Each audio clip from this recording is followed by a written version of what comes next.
So now I would like to hand over to the host for this evening, who is leader of the Coloured Science Initiative. Nitin Sawhney is the Professor of Practice in the Department of Computer Science at Aalto. As a human-centered design researcher, he examines the critical role of technology, civic media, and urban interventions in crisis and contested spaces. And at Aalto University, Nitin has embarked on a collaborative research project with THL on reconstructing crisis narratives, which is supported by a 3-year grant from the Academy of Finland. So if Nitin, you can turn your camera on, I'll pass over to you. So for some reason, my camera is not turning on, but here we go. Perfect. There we are. Hi, everybody. I'm delighted to be here. Thank you, Matt, for introducing us. I'm currently in Brooklyn, so let's hope the connection stays well, and also we don't have any ambulances going by, which is quite common. I'm going to share my screen, although I would need to get permission to do that. If I can perhaps have Matt or one of the hosts do that for me.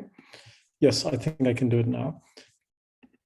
And so before I introduce all the panelists for this event, which we're really delighted to have, I'm going to maybe just give you a very brief 7 or 10-minute overview for what we expect, and also to set up why we're doing this event, why we're doing it now, why we're doing it at Aalto University.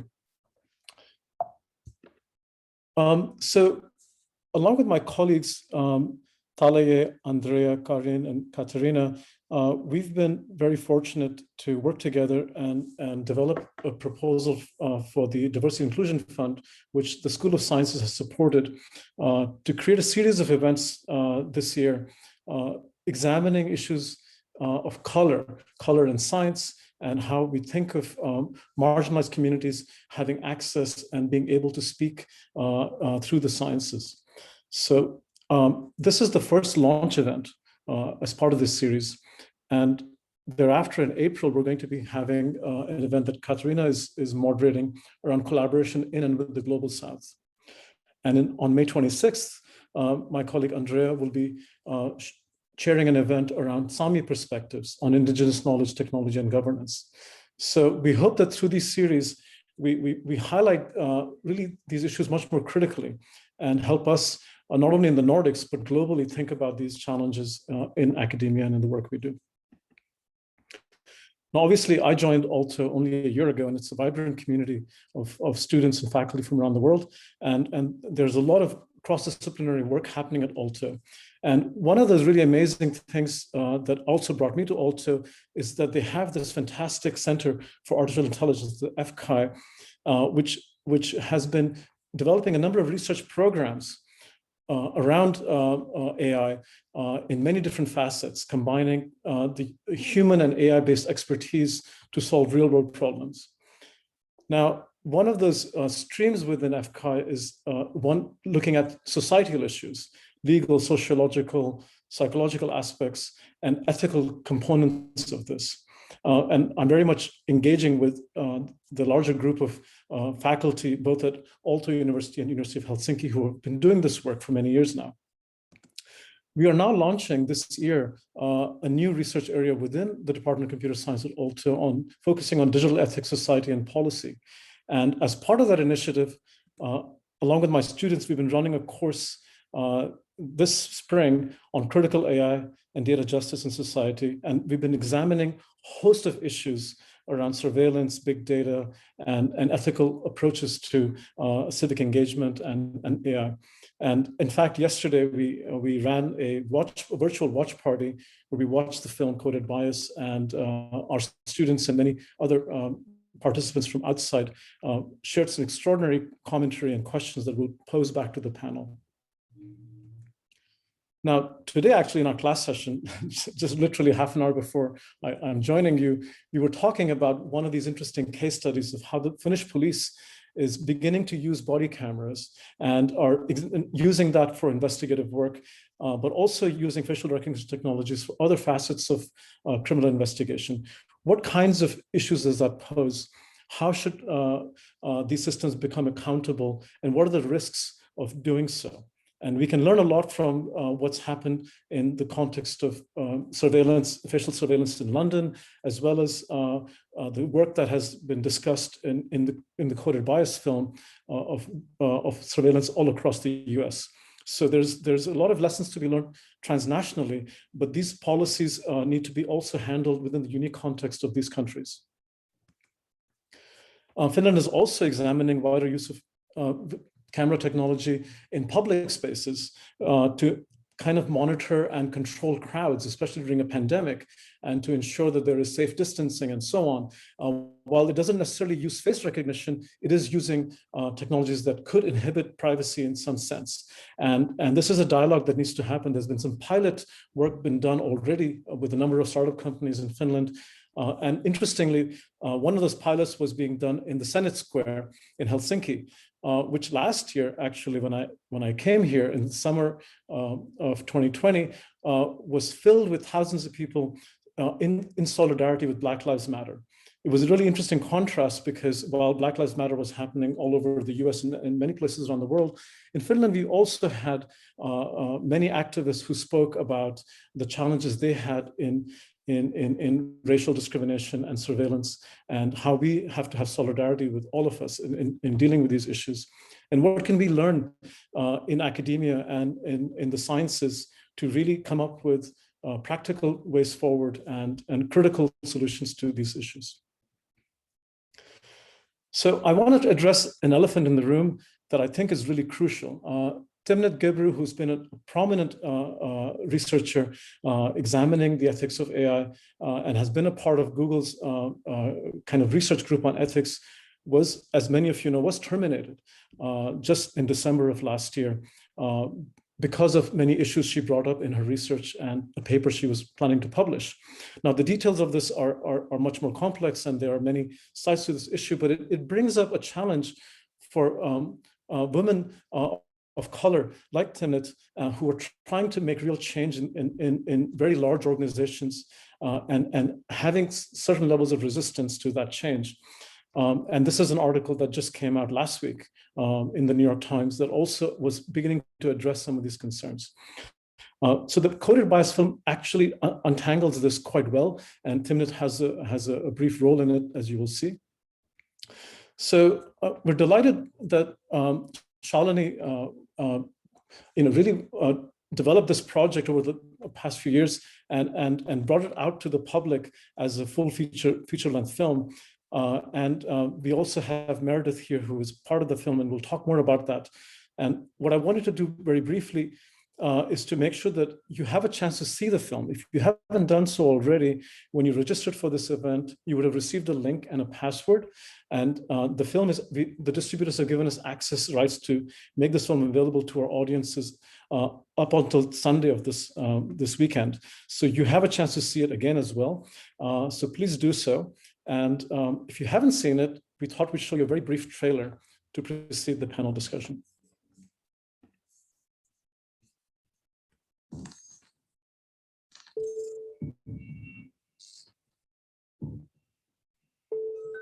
During my first semester at MIT, I got computer vision software that was supposed to track my face. It didn't work until I put on this white mask. I'm thinking, all right, what's going on here? Is it the lighting conditions? Is it the angle at which I'm looking at the camera, or is there something more? That's when I started looking into issues of bias that can creep into technology. Our ideas about technology that we think are normal are actually ideas that come from a very small and homogeneous group of people. Vast amounts of data at incredible speeds. Everybody has unconscious biases, and people embed their own biases into technology. This kid got stopped as a result of facial recognition misidentification, and then used that as justification to search you. This is an innocent child. Racism is becoming mechanized. Systemic issues are only going to be hardwired into new technologies. It's not just face classification, it's any data-centric technology. Every day, we are all being scored. Who gets hired? Who gets housing? I am making predictions for your life right now. The people who own the code deploy it on other people, and there is no accountability. Management analytic towers wanted to install the facial recognition software. Pretty much turn this place into Fort Knox. The technology is being rapidly adopted, and there are no safeguards. We are socially controlled in a way that we don't see. Technology that analyzes faces could be biased, but the company is pushing it anyway. What demographic is it most effective on? White men. Show me that it's going to be fair, that it's legal before you put it out. That's what we don't have yet. It's going to take people coming together, striving for justice in this age of automation.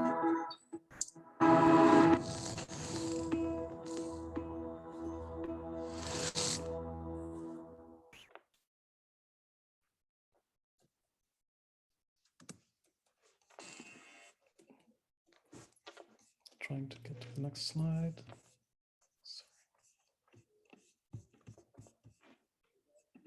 What's going on?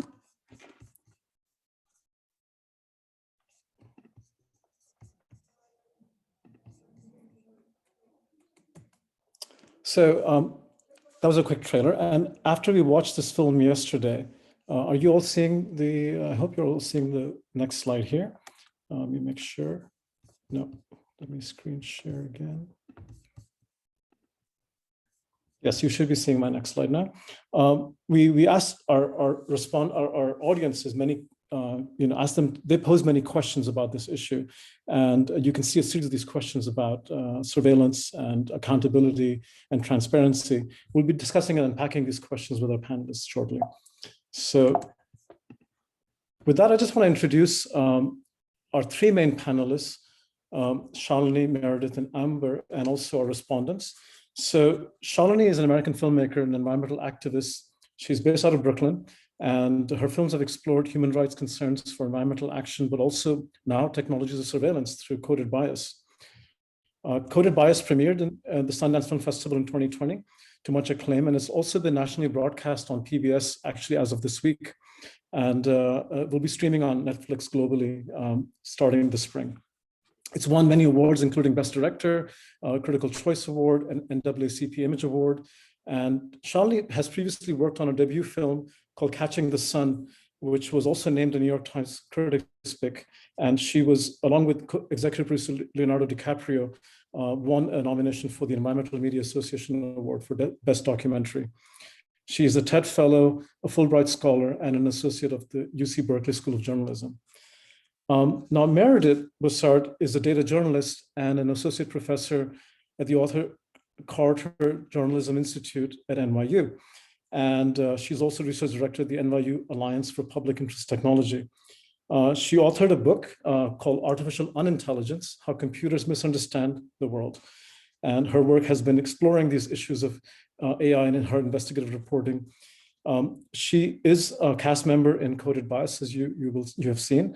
And she was previously also an editor at the Philadelphia Inquirer and worked as a software developer at AT&T Bell Labs and MIT Media Lab. And she's published many, many articles at The Atlantic, New York Times, and so on. Delighted to have Meredith here with us. And finally, Amber Sinha is a lawyer who is based in Delhi. He's interested in technology and the internet and how the law engages them. He's the executive director of the Center for Internet and Society.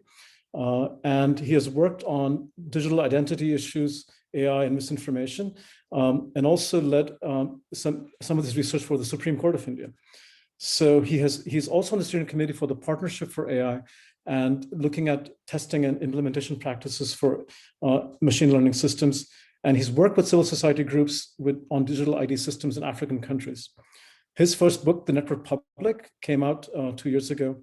And he studied law at NLS in Bangalore. I'll quickly mention our two respondents. Jeri Hakkarainen is a PhD candidate at University of Helsinki, and she's also a member of the Legal Tech Lab, which is a cross-disciplinary group working there on law, technology, and society. She, on her dissertation work, focuses on algorithmic discrimination and access to justice. And finally, Sid Rao is a public interest technologist. He's both a PhD student at Aalto and also a researcher at Nokia Bell Labs. He's been a Ford Mozilla Fellow at the European Digital Rights Institute and working on issues around GDPR and lobbying and policy for privacy protection and surveillance issues. So he's regularly working with NGOs on data freedom and digital rights. So with that, I just want to start with our main panelists who have joined us here. I see Shalini is here from Brooklyn, which is delightful. We're probably just a few blocks away from each other. Shalini, maybe I start with you to tell us a little bit about what brought you to making this film. How did you decide to develop this project and also find this extraordinary cast of characters that have animated this subject in such a compelling way? Thank you so much for having me. Can you see and hear me okay? Okay, fantastic, because I can't. Well, first of all, thank you so much for having me and for hosting this incredible discussion on these issues of critical importance. I think it's important to say that 3 years ago, I didn't know what an algorithm was. And everything that I knew about artificial intelligence has sort of come from the mind of Steven Spielberg or Stanley Kubrick, sort of science fiction filmmakers. And I sort of stumbled down the rabbit hole when I read a book called Weapons of Math Destruction by Cathy O'Neil, and subsequently Algorithms of Oppression and Artificial Unintelligence by the great Meredith Broussard, and that Joy had given about her research. And I really then came to understand the difference between sort of my science fiction imagination and the way that AI is being used today, and the extent to which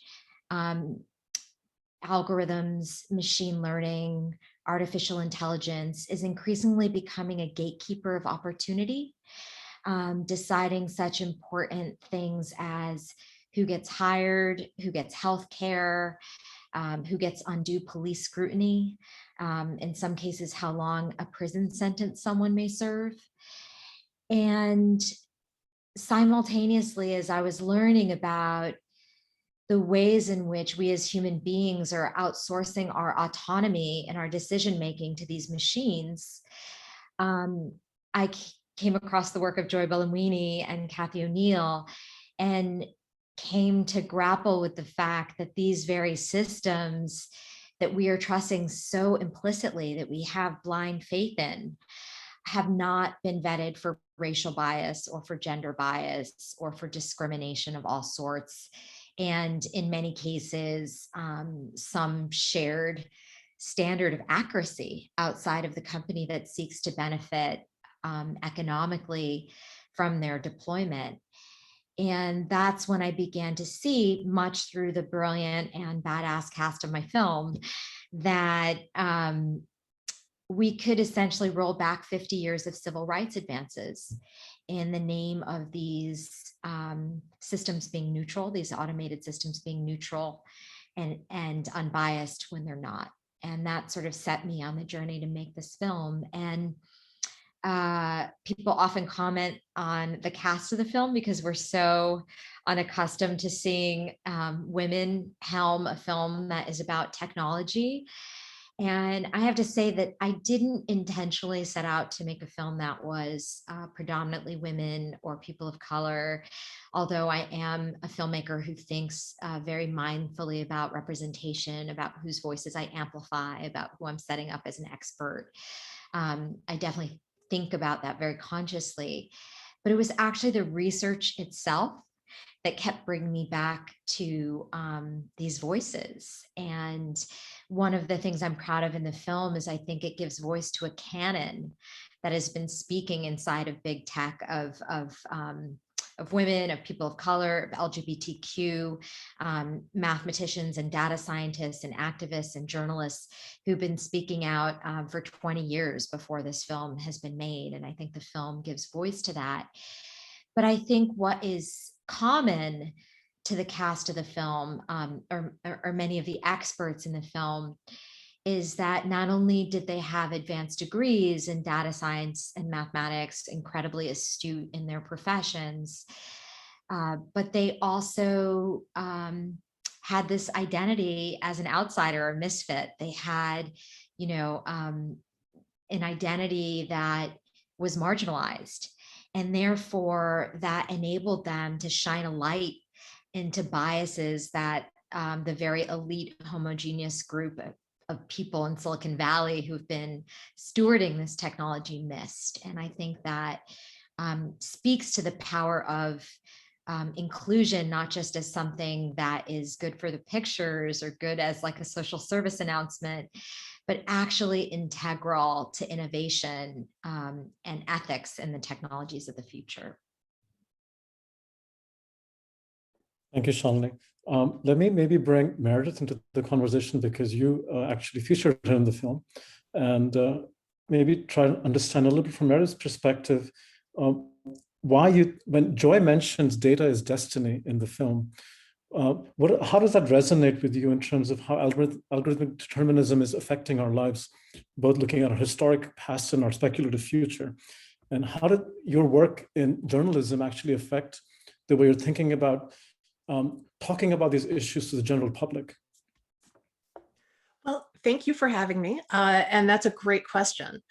I started my career as a computer scientist and I quit to become a journalist. And the reason I left computer science was the same reason that so many women of color also quit or edged out of STEM careers. There was a lot of racism, there was a lot of sexism, there was nobody ahead of me who looked like me, who I could model my career after, and I left. I couldn't hack it in my 20s. The social forces were pretty oppressive. And I say this to just give credence to anybody else who is a woman of color, especially a young woman of color, who is struggling with these same social forces, because it can feel like you're the only one. And it can feel like you're crazy for finding it really hard, but you're not crazy. Like, it's really hard. So I'm really glad that I came back to computer science later on in my career. I returned to computer science as a data journalist. So what I do in data journalism is I find stories in numbers. I use numbers to tell stories. And in my academic research, what I do is I build artificial intelligence systems in order to commit acts of investigative reporting. And as Shalini mentioned, this is the work that we connected through. As I have been building AI systems, I found that it was really hard to talk about them. I would say at a cocktail party, oh, I build AI for investigative reporting. And people would say things like, oh, you mean you build a robot reporter? And I would say, no, but that sounds really cool. And they would say, okay, so you mean you make a machine that spits out story ideas? And I would say, no, but that sounds really cool. And I realized that we need better ways of talking about artificial intelligence. There are a lot of misconceptions out there about AI. People mostly think about Hollywood images of AI.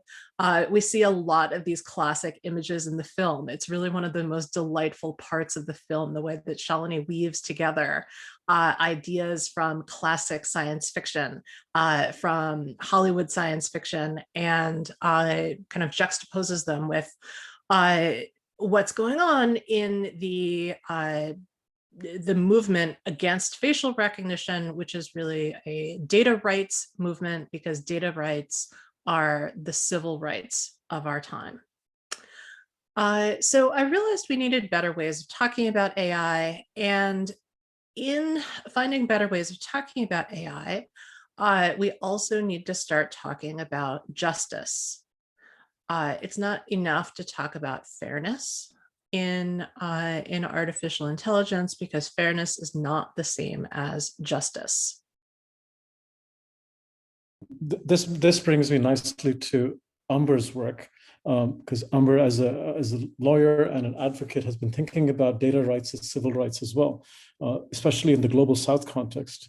So I thought to kind of ask Umber about your role in doing legal advocacy work around this on many sides of the coin to kind of curtail algorithmic decision making and the effects of data hegemony, maybe one should call it, in different contexts, both with global North organizations and in the global South.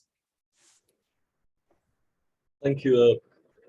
I think first of all, I just wanted to express my admiration for coded bias. I just saw it yesterday, and I think speaking as a researcher, and that's an organization where one of the things that we try to do a lot is try to make the internet and digital technologies more accessible to people in terms of being able to understand it better. And the challenge that we face is about making it consumable. It was very, very satisfying to see something with such a compelling narrative. I would highly recommend it to all the attendees if anybody hasn't seen it yet. Coming back to your question, Nitin, I think the point that both Meredith and Shalini made in terms of relating data rights now to civil rights, I think that really hits the nail on the head, because what we are experiencing now is essentially a subversion of how we have come to understand human rights, maybe in the last 70 years or so. Because what is very integral to the idea of human rights, the way we understand it and the way it has been operationalized, what is very integral to is the idea of the informed self. There is a certain amount of minimum information that we require as individuals to exercise any kind of agency, to exercise the rights that are available to us. And what mutated technologies, whether we call it AI, we call it big data or algorithms, what certain kinds of mutative technologies are doing more so now is that they are, by their very nature, opaque. So when decisions are made on your behalf, so whether they're in the form of recommendation algorithms, or there are decisions which are made about you, in the sense that you're being evaluated for credit, you're being evaluated for housing loans, you're being evaluated in whatever industry you work in, whether it's banking or whether it is education. It becomes very hard to actually question that decision in any way. And then the rights that are available to you are not really useful, because you don't really know how to even go about implementing them, because you don't know why certain decisions have been taken against you. So and sometimes it may not be even necessarily against you, but you don't really know why a decision was taken. So a lot of my work is focused on the opacity aspect of algorithms. And I've kind of tried to look at it. I myself came to this area. So trained as a lawyer, I worked as a data protection lawyer for a short while, and more and more what I realized is even as somebody who drafted privacy policies or data policies, for a living, it was impossible for me to make an informed choice as an individual when I agreed to terms of condition or to privacy policies, when I interacted with any kind of digital technology or app that I was using. And that sort of led me to a career in public policy. So the opacity question is something that I struggle with a lot. And we've tried to look at it, in terms of working with both computer scientists. We've tried to look at it from very administrative law angle. The other issue that I would highlight very briefly is the homogeneity issue, and that works in various ways. So in coded bias, we talk a lot about the fact that these algorithms are being largely written by a very small community, and that community is fairly homogeneous in terms of white men of a certain demographic, certain age group. There is also, from the global South context, there is also a lot of imposition of certain homogeneous values. And I say values in terms of a certain understanding of even what psychometric analysis, personality tests, and analysis of your creditworthiness, for instance, should be based on. So there are these sort of value judgments that come from a very, very limited context. And what we are seeing is their imposition in large parts of the world in one way or the other, without truly any kind of consideration to contextual knowledge. So I think that is a huge challenge for us to address. Thank you, Amber. And I believe you were also, when we had a debriefing earlier, mentioned the kind of work that Meredith and other people are doing in terms of judicial issues and how either journalistic writing or legal policy advocacy has to examine the role of AI in justice-oriented contexts. So I wanted to see if you and Meredith wanted to comment on that. That comes up in the film quite a bit. And I wanted to sort of unpack that issue with you both. Sure. I think that public interest technology is the field to get into if you are if you're interested in working on these issues of technology and social justice. Public interest technology is something that people have only recently started talking about in the past couple of years. People have only really been talking about data journalism for a few years. So public interest technology is kind of the hot new field that combines policy work and technology work. I am actually the research director for the NYU Alliance for Public Interest Technology, where we help students to get into the field, and we also help raise awareness about algorithmic equity issues in the workplace. And Amber, you do a lot of work in public interest technology, yes? I do. Yeah. And I think one of the nice things is that it has a lot of lawyers as well as technologists, as well as people working on ethics. And the door is open to journalists and filmmakers and activists of all sorts. And that's why I wanted to bring in Jenni into this conversation, because at the University of Helsinki, they've set up a new research kind of clinic, the Legal Tech Lab.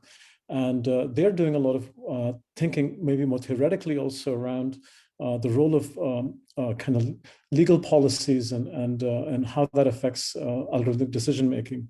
So maybe if I can ask Jenni to sort of pose a couple of issues that she thought were really relevant for the panel. Okay, first of all, I just wish to thank the brilliant panelists, and then actually I'm unable to start my video for some reason, apparently because I'm not one of the panelists. Okay, let's see. Brilliant. Yeah, there you are. You're here. Thank you. So first, I wish to thank the brilliant panelists for your delightful yet somehow disturbing insights, and especially Shalini for sharing your thoughts on making the film. I think that your career and previous work are really good examples on how the issue of algorithmic discrimination is actually not a novel phenomenon, but in fact an evident, yet of course undesired continuum in a long history of discrimination. So in my comments, I would like to draw more attention to the concept of access to justice and discrimination. So myself, I'm quite often inspired by words such as activism and resistance, and today's discussion has really illustrated well the importance of the civic society and individual activists in spreading information and raising public awareness about these new-ish invasive technologies. For instance, Amber's practice-oriented work in India and Meredith's research-based activism in the US are really great examples of how activism can actually initiate societal and political change.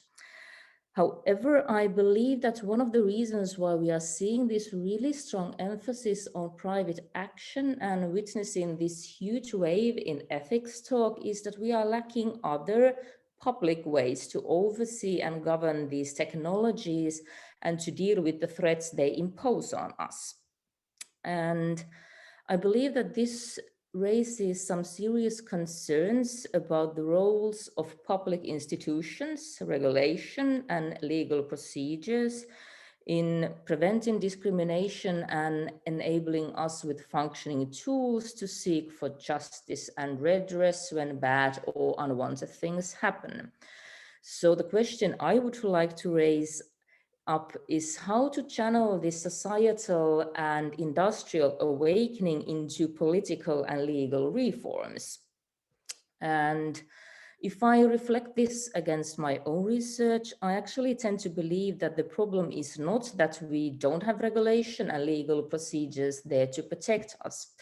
And of course, I'm quite aware that I'm looking at the issue from a European perspective, where we have, for example, the GDPR to provide some normative limitation on the use of algorithms and quite strong protection in human rights. So the situation obviously is different in other continents and jurisdictions. But despite these regional differences, one reason why the existing laws and the current procedural safeguards, such as right for legal remedy or due process standards, do not necessarily work is that they are not designed to take into account the characteristics of algorithmic discrimination and the overall socio-technological change.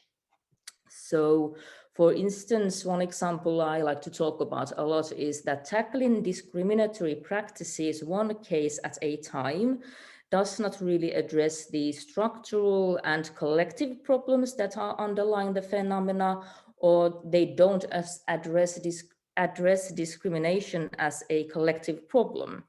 And as we've already heard today, algorithmic practices, they don't target and affect only individuals, but rather affect collectives and groups.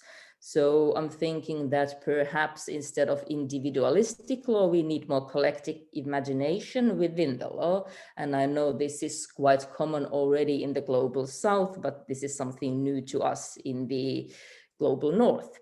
And the second problem I'd like just to briefly point out is that the legal safeguards and the court procedures are currently benefiting those who have the financial capability and social competence to contest and seek for redress. However, for those groups which are most likely to be affected by algorithmic discrimination or surveillance technologies, such as minorities or people with low income, the threshold for seeking protection and accessing justice is way much higher and quite often non-existing. So with these happy thoughts, I think I would like to give Thank you, Jenni. That came out beautifully in the film, because when Shalini showed us the amazing activists in the housing project that in Brooklyn, and the older lady who knew in many ways more about machine learning than many of people I know, I was like, they're actually feeling some sense of agency in this. Now, but taking Jenni's point, to what extent is that agency even possible for vulnerable communities? And what is the role of both data journalists, researchers, and filmmakers like yourself in providing that kind of agency? Yes, You go start with Shalini. Well, thank you so much for the question. And I always love when people describe me as delightful and disturbing. And I think it definitely resonates with the work. I have to say, as dark as coded bias is in many ways, I think I make documentaries because it reminds me that everyday people can change the world. And I'm a Black turtleneck wearing New Yorker and very unromantic about such issues, very pragmatic. And in the making of this film, I have seen a recipe for how social change happens. And that is, we need brave scientists like Joy Buolamwini and Timnit Gebru and Deborah Raji and Kathy O'Neill, who have such integrity in their scientific method that they often put their academic reputations on the line to speak truth to power to these multinational companies, and oftentimes are attacked or dismissed by the same companies. In the case of Timnit Gebru, the very company that she worked for to create ethics, and yet they have this brave science unencumbered by corporate interest. Hopefully, we need science communicators like me, like Meredith Broussard, who help the public understand what the dangers are, what is actual science and what is pseudoscience, what are false promises of the industry. I think all of us who don't come from a data science or mathematics background have to fight our own imposter syndrome. We have to fight our own idea that we don't have a right to speak about these issues because we don't really understand it. That's in the hands of people who've gone to MIT and to Harvard. And I think until now, all of the knowledge has been in the hands of the few when it comes to AI. So all of the power has been in the hands of the few. And one of the things I hope Coded Bias does is pull out a chair and say, we all have a place at the table and we all have some basic language. So I would say that the first step in activism is actually literacy and a national, sort of global literacy around how these systems work. 10-year-olds start to use the technology in the 5th grade, in the 5th standard, in the 5th grade, they should learn about data collection, algorithms, why Google is giving them a certain ad, how that's calculated by their zip code. So many things that we should understand as a public that we don't. And so it creates this sort of mysticism. Only through reading books like on artificial intelligence can we start to discern and sort that out. And so I think that I would not underscore the importance of literacy. And even in communities like the Brooklyn residents, I.C. Mae Downs and Trinae Moran, or Daniel Santos, the school teacher who was given an arbitrary rating as a bad teacher when he's an outstanding teacher by anyone who's ever experienced him. All of us talk about this gap that we had to cross in the knowledge and learning about how these systems work and how we felt inferior, how we felt like imposters. So I think that's part of it. And I think once the public is educated, then it becomes possible to see to have engaged citizenry. And I think in the making of this film, I saw sea change that I never thought possible. If you had told me in 2018, when I started making this film, that IBM by their own volition would literally get out of the facial recognition game, disrupt their business model and stop selling and researching facial recognition altogether, I would have never believed you. Microsoft said it would stop selling facial recognition to law enforcement. And Amazon said they would put a 1-year pause, which is up in 2 months. And so the timing of that is really important because the research had been out for 2 years when they made this decision. But what was pivotal about June 2020 was the largest movement for civil rights and equality that we've seen here in the US and all around the world against the unjust murder of George Floyd. And what happened is that people were making the connection between racially biased surveillance technology in the hands of law enforcement and the inherent value of Black life and the communities that are will be disproportionately harmed and brutalized by technologies like this. And I think that gives us a recipe of how social change happens. It's that we need brave scientists that are not paid by corporations. We need science communicators. We've got big issues to tackle, like this pandemic, like climate change, like algorithmic justice. And, we the people can't make decisions unless we're informed. And we've seen how hard it is to actually discern what's real and what's not in science. So we need science communication and literacy to start very early in public education. And then I think it's this taking that information and engaging the public to push legislators. Oftentimes we think it's policymakers. It should happen from the top down. We need policy and it's supposed to magically happen. And we forget that it's mass movements and people speaking up. And what I've seen in the making of this film is people like the Brooklyn residents who didn't even know what biometric data was, but educated themselves about the law. And then not only did they keep their landlords from putting that facial recognition in, but they inspired the first policy in the state of New York that would protect other housing residents from the same. So that to me is sort of the recipe about how social change happens. The other thing I just want to highlight that I think is really important, and I'm speaking in a different context. I love that this is global conversation, and I'm so grateful that you have included someone from the Global South, because we don't enough include people from the Global South in this conversation. But speaking as someone who lives in a wild, wild west in the US where there's no regulation, I have to say that any time that we can disrupt the ubiquitous power of big tech is a win. If it's on your college campus, if it's in your municipality, if it's in your country, we in the US got some of our rights because during the Cambridge Analytica scandal, because our data transited Europe.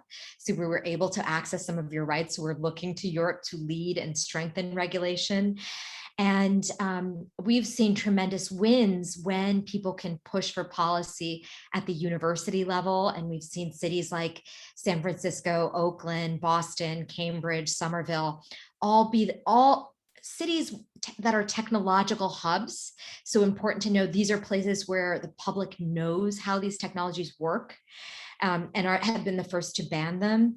And when this happens, when we get data protection in one state, big tech doesn't want to do policy for your university or for one state and one for the other 49 in the case of the US. And so I think that local policy is a powerful level to make change until we can get a universal declaration of data rights as human rights. Thank you, Shalini. That was really powerful. Any quick comments from Meredith and Amber on this? And then I'll open it up to Sid as well to give a little comment. Maybe I'll pass on to Sid very quickly, because he had something very specific to ask of Amber around issues of informed consent. What does it mean for us to be a consenting society when technologies essentially demand a certain relationship to algorithmic decision making? Yeah, hi. Thanks a lot. Thanks a lot for making me watch a wonderful movie. There were quite a lot of interesting things, but I, as a public interest technologist, I, as a common citizen, what caught my interest was Ms. Downs, who was this lady from Brooklyn, saying that why treat me like animals, and I have rights. And that was her sentence that stuck in my head. And that made me think that what is the difference between animals and humans? Mainly, humans are considered to be evolved and superior to other animals, mainly because we can comprehend the complexity. On the other hand, algorithms in its simplest form is nothing but just following specific set of instructions in a specific order just to carry out a given task. In other words, these algorithms are nothing but reducing the complexity. And it's a pity that we are allowing algorithms to decide on behalf of humans. And this is, I find it very problematic, because we are expecting that algorithms would try to fix the problems in this society. Whereas we on this panel with everyone, we are discussing the problems that algorithms have got. And that's quite problematic. And when I think about this, of course, with literacy point of view, creating awareness point of view, one thing what I find it disturbing is that these ideas of estimating AI's capability comes from the fact that robots taking control over us. Of course, like my definition also comes from Western media, because I come from India, and what they show in Bollywood movies is that you're falling in love with robots. Of course, that didn't help me as a computer scientist to think and have a vision for AI. But having said this, I think the problem lies in the problem lies in the fact that calling it artificial intelligence. Maybe intelligence was the wrong word. Perhaps keeping it simple by just calling it automation would have been worked, at least from computer scientists' point of view. We have a clear, concise within computer science on saying, like, what can be automated. We know that we can automate only what is known. Whereas just by calling it intelligence, what we are trying to do is we are trying to automate what is unknown. And the list goes on, and it's actually the problem lies in the fact that it's deeply rooted in our head that missions can't be wrong. And just reiterating on what Shalini just said, we need literacy around like telling people that missions can definitely be wrong if they are not done properly, especially like they can amplify biases, discrimination, everything from hundreds of years, as we see in the context of India, where AI technologies of today brings back the colonial past of 150 years, and that's quite problematic. And another thing, like in terms of literacy, what I think is the right way for us as a informed citizens is that cultivating this culture of asking why. Like the school teacher, Mrs. Santos, had this line, this algorithm is a lie. How can this algorithm define me? How dare he do it? In that sense, I'm really thankful for this documentary, as well as courses from Finland, which is creating awareness courses from Finland called Elements of AI and AI Ethics by Timo Roos and others. They're cultivating this culture of asking why. Of course, it is quite easy. It comes naturally for people like me who are called for random checks in airport, asking like, why me? And I think that's something we have to cultivate. And when thinking about asking why, there's one thing which is about consent, which is probably Amber can answer. So we have this when asking, like if we look back at how technology has evolved, or how consent is received. Initially, it was this explicit consent where we make people read before crossing the borders, and give them a pen and paper and say that you read it and sign it. And then it became informed consent, which is like just by clicking you agree to participate. And then we got into the situation of implied consent, which is nothing but you are in the situation, so we take it for granted. And now with AI, it looks like the form of consent which is sought is you exist, hence you're part of the system. So in this sense, how do we execute our basic human rights of choosing ourselves to be part or not part of some system, and how in this case judicial system can help us uphold our rights?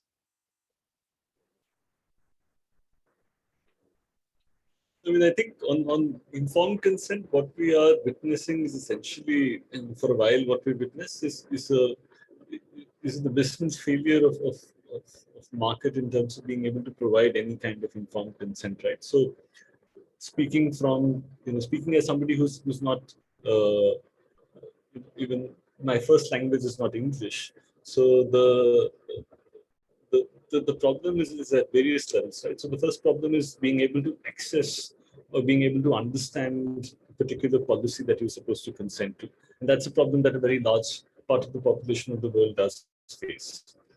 Because contractual language is presented to you only in a particular form. The second problem is, even if you're able to understand and access and read a particular privacy notice, for instance, then do you actually have any capacity to understand it in any? So, and that problem also exists at various levels. Right? So one, the amount of legalese and unnecessary legalese that exists in documentation of this nature, the amount of information that there is. So there is the sort of famous American legal sort of television drama trope of a big law firm kind of burying a small boutique law firm with paperwork. And that is essentially what all of us as consumers face, right? You have a 14-page privacy notice that says so much and doesn't actually say anything to you. And then the third problem is, even if, let's say, and speaking from my experience as a data protection lawyer, even if I was able to make some sense of what that privacy policy says, I have no clue about when data is collected, what are the third parties that it is being shared with, in what ways it is being used, what are the incidental and ancillary purposes that it might be used for. So there is a complex ecosystem that we are working with where personal data has been commodified, despite the existence and the recognition of privacy as a human right, and in the European Union, the recognition of data protection also as a human right. I think the sort of economic truth is that data exists very much as a commodity. It's the very basis for the enormous revenues generated by big tech companies. So the way data gets shared, the way data travels, it's very hard to, so effectively you need the sum total intelligence of a data protection lawyer and the data scientist, and also understand perhaps the data ecosystem. So you need kind of three kinds of expertise coming together, and you need all the information available to be able to make sense of what you're dealing with. So I think that's where, we're not even getting into AI right now. This is just the the complex nature of ecosystem, which is opaque, and that I think is completely unacceptable. I think what we need is a model of what is the relevant information that needs to be provided to me. So when we think of informed consent also, I think the trouble is that lawyers think of it in terms of providing you complete information, and then they think of it in terms of discharging legal responsibilities. There is very little thought that is paid in terms of what kind of information actually makes sense to an individual. So if I take an example that if I drive a car, and I'm talking about, let's say, this is not a self-driving car, this is a sort of AI machine that a lot of people deal with. In order to be able to drive a car and deal with it with some agency, I don't need to know exactly how the mechanical engine works. I don't need to know, all the nuts and bolts of the car. But largely I know if I press the pedal, this will happen. If I press the brake, this will happen. If the car is making this kind of noise, and I need to open and check the carburetor or whatever. So there is a conceptual model that we have had of machines that we worked with in the past, and that conceptual model has largely been enough to let us get by. What we both with algorithmic technologies and also some pre-algorithmic digital technologies, what we are unable to form of in any way is a conceptual model of the system that we're working with, because it is by design too complex. And nobody is really interested in providing you those sort of bits and pieces of information that will help you kind of make some sense of it. So I think that is what is needed for informed consent to work. We need to completely revolutionize and redefine how privacy notices are structured. And there is some work that has happened on that, but not nearly enough.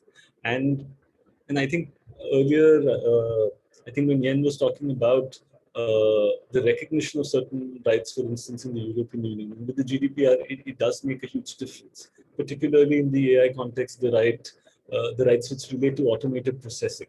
But I think what we are as globally struggling with is that there are ways of regulation.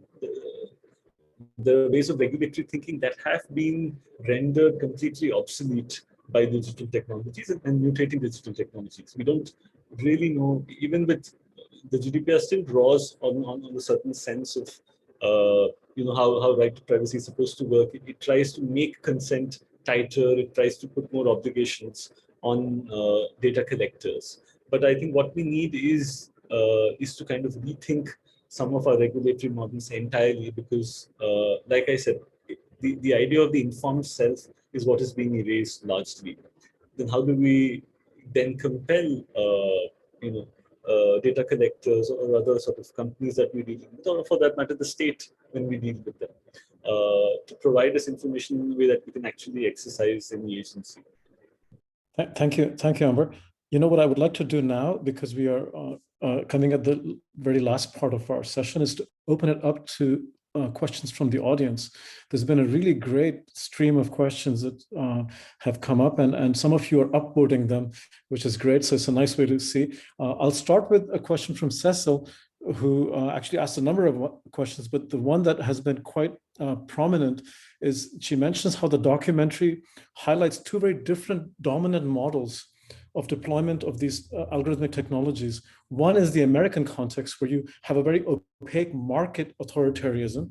So it's a market-dominated approach where we have these 6 big players in the US essentially framing the way technology should be used in the Chinese model, where you have a social authoritarianism, which is also not very accountable.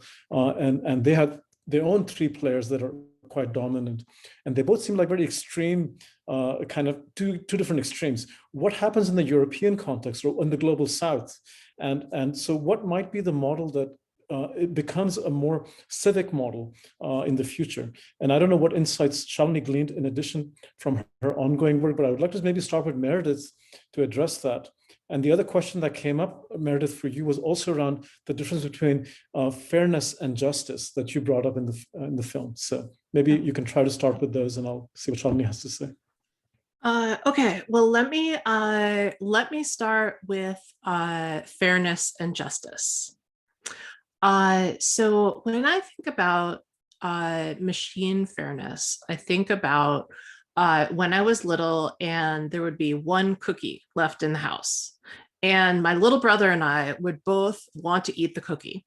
And what a machine would do in that situation is the machine would say, okay, what's fair is you divide the cookie exactly down the middle and each kid gets 50% of the cookie, right? Because kids always fight about the last cookie and it's totally normal. And we need some kind of fair algorithm for deciding how this happens, which is great. Like that is a totally legitimate mathematical solution to the problem. But in the real world, what happens when you divide a cookie in half is that there's a big half and a little half. And so when I was little, if I wanted the big half of the cookie, I would say to my brother, okay, I want the big half now. You give me this now, and I will let you pick the TV show that we watch after dinner. And my brother would think about it for a second. He would say, all right, that sounds fair. So this was a socially fair decision.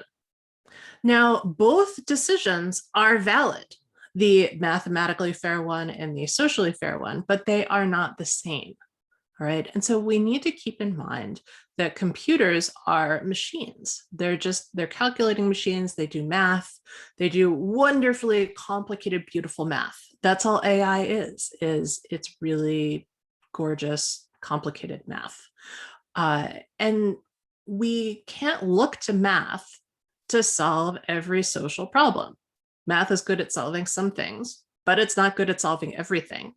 And so this is the core reason behind why we run into trouble when we start trying to solve social problems using technology, because it's not always the mathematically fair thing that is called for.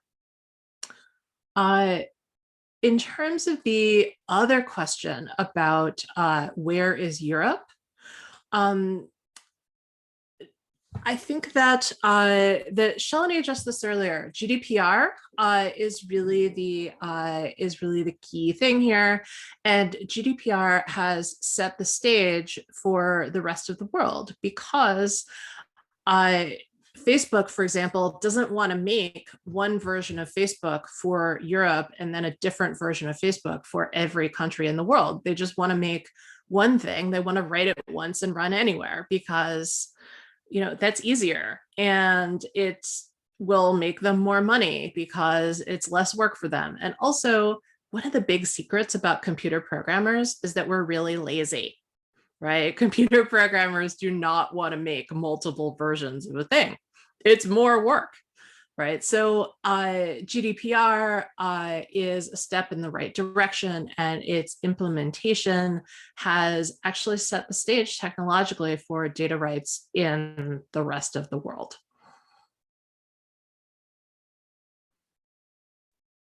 I just want to, I was just going to say that, it was really important for me to make a global film. I am someone who tends to think very globally, and it was important for me to see different approaches to data protection.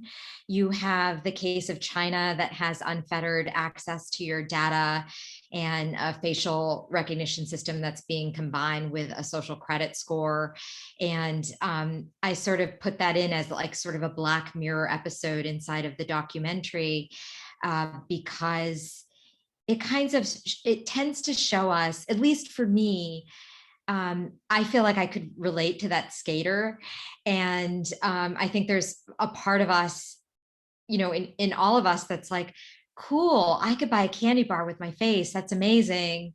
And not thinking about what we're giving up as a result. And I think that shows us what Kathy O'Neill calls algorithmic obedience training, the way in which all of our behavior is being reshaped by these algorithms, by these likes and followers and scores that these invisible algorithms are giving us. And I also think that scene in the film sort of reflects on the fact that we, the people of democracies all over the world, are picking up the tools of authoritarian states. And here in the US, where I live, we're living in an age where it's sort of like the automobile before we had seatbelts and a car seat for your baby. It's like cigarettes without the label and pharmaceuticals with no use recommendations. And I feel like we're living in that wild, wild west here in the US, where we have sort of the unbridled power of big tech, because we romanticize these industries and we've sort of learned to love Big Brother in this particular way here in the US. And every time we try to talk about the public good here, they call us communist. So we really look to Europe. And I think that Europe, it's important to say that those scenes in the film where I am documenting the police trial of facial recognition could only be filmed in Europe, because there are no laws that would make that process transparent to me in the US. I don't even think I could submit a Freedom of Information request to get that information from my government. That big tech is selling directly to law enforcement with no one that we elected giving oversight to that process. And I think that's particularly startling. And then I'm just sort of curious where countries like India will stand, who have banned TikTok, who their government sometimes even shuts the internet down.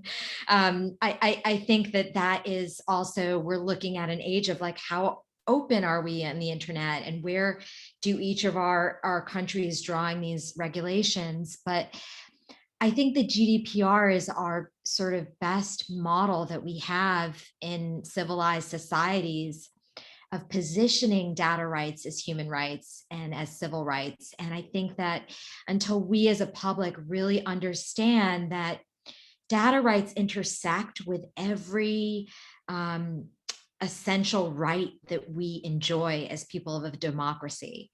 If you go to protest and a police officer can scan your face and pull up your social media profile, are you going to go to that protest? If you say something on the internet, if you post something on Facebook, you have freedom of speech, right? But if Facebook buries that to the bottom of its algorithm, like it did when Elizabeth Warren, one of our senators, wanted to regulate Facebook, and they buried that algorithm at the bottom, do we still have freedom of speech? And so I don't think we've really thought about, as democracies all over the world, the way data rights really intersects with human rights. And that's why it was important for me to show so many different perspectives in the film. Thank you, Shalini. My colleagues sometimes say that Finland is more like a social capitalism. So there may be different models emerging here than we find in the US and India. But I have another set of questions coming from audiences that relate to transparency and explainability and auditability. Would making things more open access, open source, and transparent automatically solve these problems? Or are there actually bigger structural issues that have to do with accountability that demand different approaches? So maybe I'll pose this to Amber, because that's kind of the work he's been doing recently, and think about how this might play out. I mean, obviously, I think the first sort of hurdle for us is to solve the transparency problem. But I think there are various layers to that also. So open access of algorithms allows for certain things. So, for instance, if the code is available freely, then it does allow for data audits. It allows for code audits. But I think, as we've seen, works done by the likes of Jenni, for instance, with a lot of AI systems, traditional modes of doing code audits has become largely obsolete because the number of lines of data, the number of lines of code is so huge that it becomes much harder to actually do any kind of meaningful form of audit as well.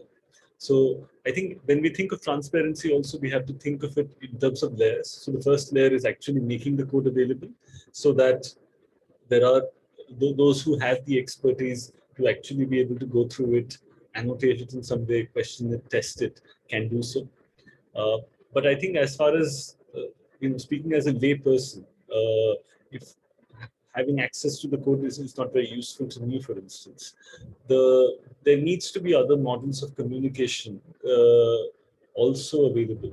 So I think the transparency problem is also sometimes used in a particular way.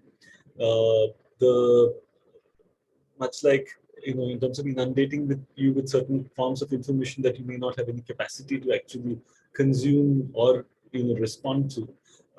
What we have to be careful about is that is not the only thing that transparency is limited to, and in that transparency does lead to certain modes of real accountability. And I wanted to go quickly to, I think, something that we were discussing earlier, just in terms of how I think the justice versus fairness thing that Meredith was talking about, and how machines and also how computer scientists see the world. I think that's a very interesting thing, and I wanted to make a small point about that. So in the last 2-3 years, we had a sort of a large research project which was focused on this whole idea of you have so many ethical AI sort of documents that exist across the world. In the last 4 years, I've seen a proliferation of AI ethics forms of documents that have come from all manners of sources, right? They've come from the civil society, they've come from conferences, they've come from the big tech companies, they've come from certain states as well. And what we wanted to do was that, as far as ethics are concerned, there is a large body of knowledge that exists over the last few centuries. There are various schools of thoughts in terms of both normative and applied ethics. And what we tried to do was we tried to sort of analyze, I think we selected about 22 or 25 different codes of ethics coming from different kinds of bodies, including some of them coming from the likes of Google and Microsoft. And what we find was largely it was the utilitarian school of thought that dominated most of the ethical principles that we saw. And the only sort of inference that I can make from that is because that is the way in which computer scientists are able to see the world. In that sense, the utilitarian idea perhaps renders itself most easily to mathematics. And in that sense, it's the easiest one to look at. So the need for more diverse thinking, and that's why I think the kind of curriculum and course that you're running is of great interest to me, and sort of work that someone like Meredith has done is truly inspiring, because the need for diverse voices to come in, and rather, so even when you want to do virtue signaling and you want to talk about ethics in AI, you should not restrict yourself to the least to the most easily available school of thought that you can relate to, and some of this is coming from companies who have enormous resources. So there's nothing stopping them from hiring ethicists who can actually introduce various schools of thought to their ethical models, or even for that matter, the 7 or 8 ethical principles that they're subscribing to. So I think that there is a politics of how machines see the world that I wanted to highlight. I quickly want to pass to Meredith a question that came up about Cathy O'Neill's proposition of creating an FDA for algorithms, just like we have the FDA monitoring the vaccines we take and so on. How plausible is that? What are the challenges of doing something like that, not only in the US, but kind of in different global contexts? Well, it's a great idea, and we should all listen to Cathy. We need an FDA for algorithms. But what are the challenges of doing so? Because as we saw from Amber's proposition, and also from the paper actually my team read in our course today, auditing something is so very difficult because of even accessing the data and creating training data sets with faces that you don't have rights to then to audit something creates many challenges.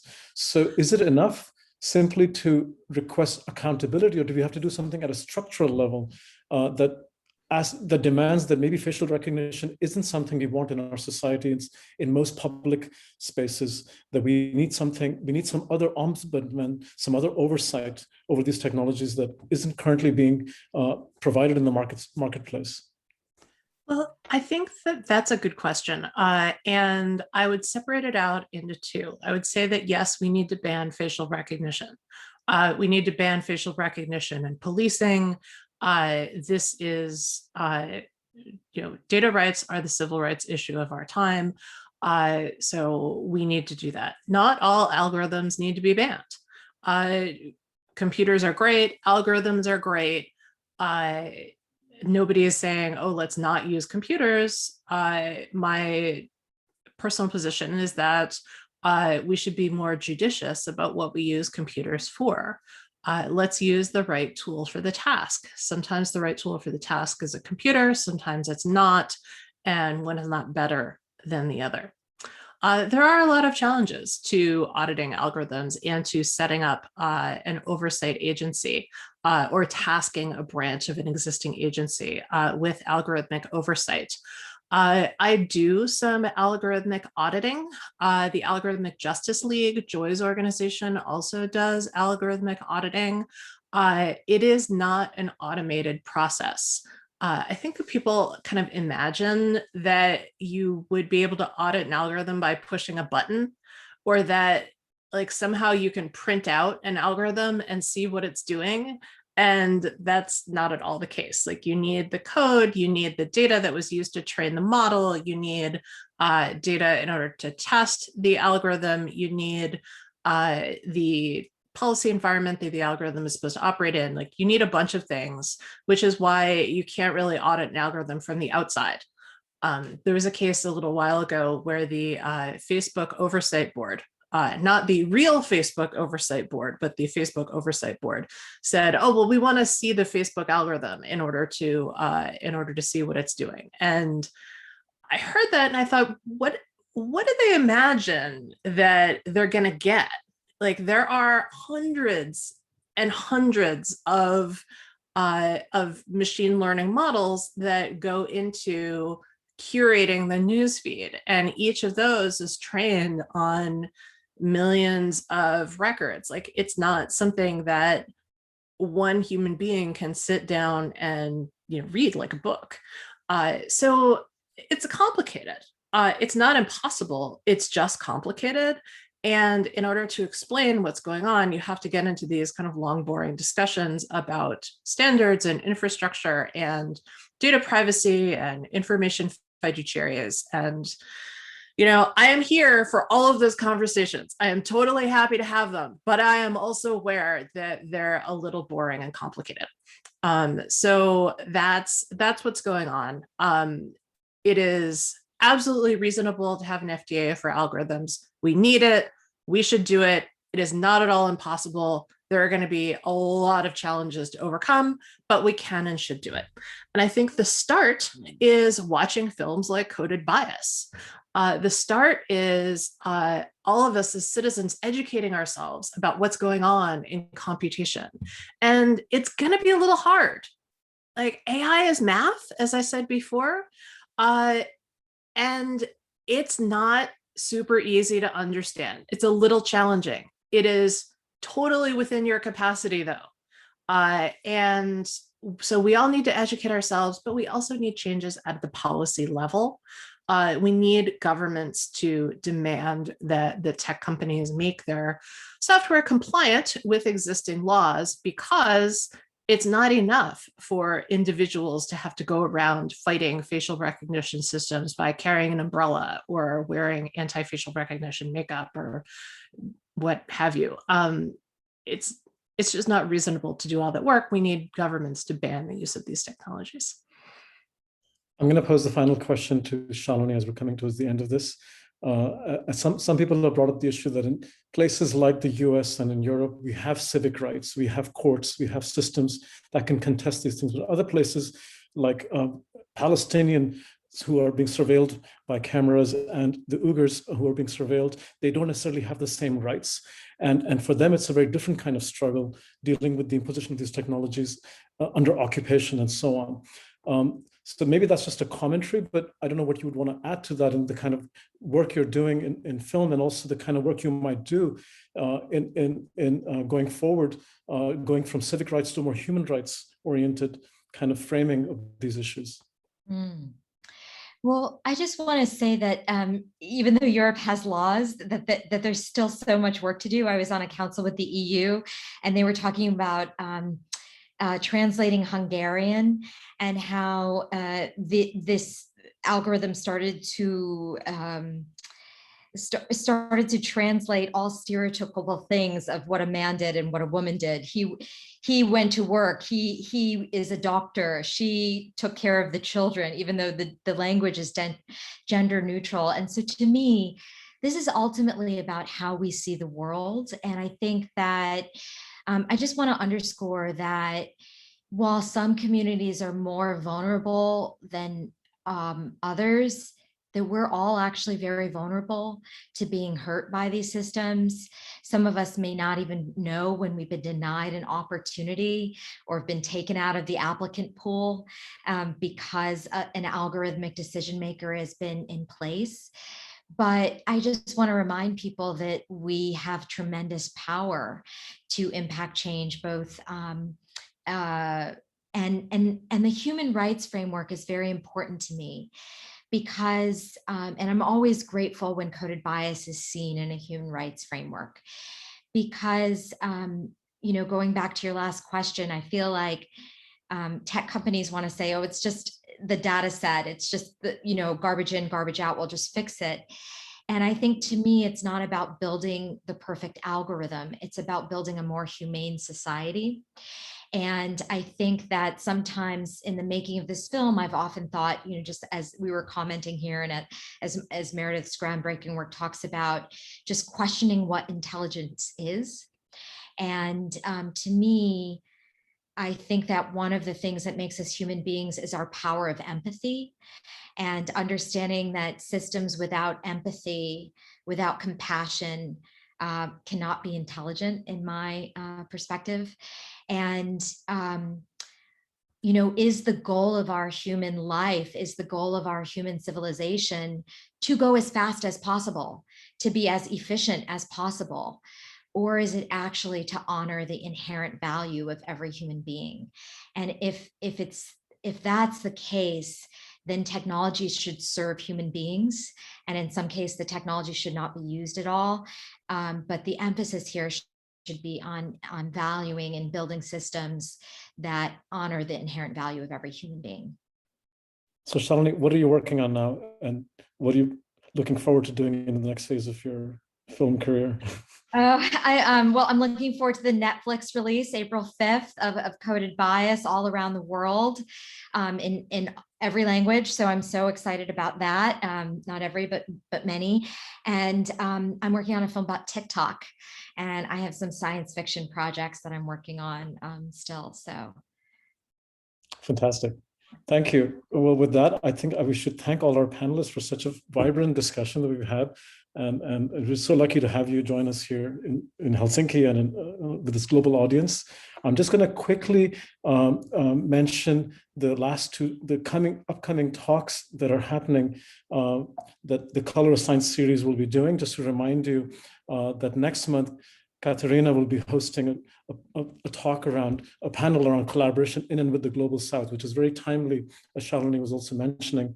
And then subsequently in May, Andrea will be hosting Sami Perspectives. These are indigenous communities in Finland and how they think about knowledge generation, technology, and governance. So please continue to join us, and this will be a fantastic community to be plugged into. So with that, thank you very much. Thank you all for being here. And this will be recorded if you missed any part of the session. And we look forward to having you watch the film if you haven't seen it by now. So Thanks everyone for a great afternoon together.